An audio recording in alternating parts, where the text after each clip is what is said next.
Prague surprisingly has few tales of vampires before modern times. Many films, novels, and computer games mention Prague as a nexus of vampire activity, but the actual legends are a bit scarce.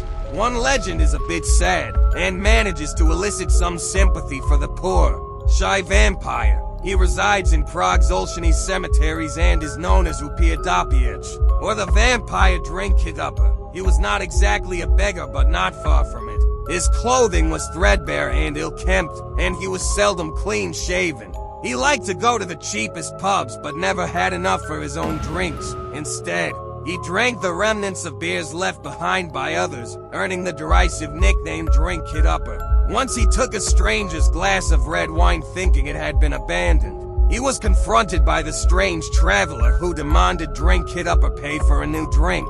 Of course, he had no money. A scuffle ensued and Drink-it-upper died from stab wounds. The stranger even bit his forearm during the struggle. There was no money for a funeral, and Drink-it-upper was to be put in a common grave. But he wasn't as dead as all that. In fact, he was undead. He woke up among his fellow paupers rather confused and finally figured out what had happened.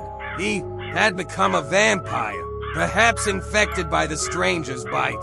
Vampires can't stray far from their grave dirt for too long, and since he was a homeless vampire, that is without his own grave as such, the whole cemetery counts as his grave.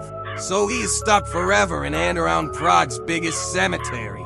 His mild manner hasn't changed though. He is too shy to attack the mourners in the cemetery. Instead, he waits for someone to trip on a misaligned paving stone and cut their knee. He then pounces from a borrowed mausoleum or from behind a random gravestone and licks up the blood from the injury. Sometimes he ventures out of the cemetery gates and finds a nice tram accident or a bike rider who took a spill.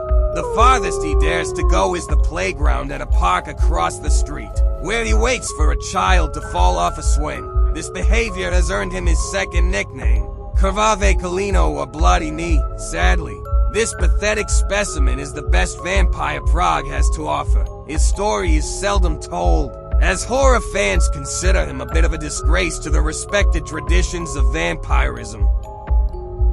Thank you. Please like and comment.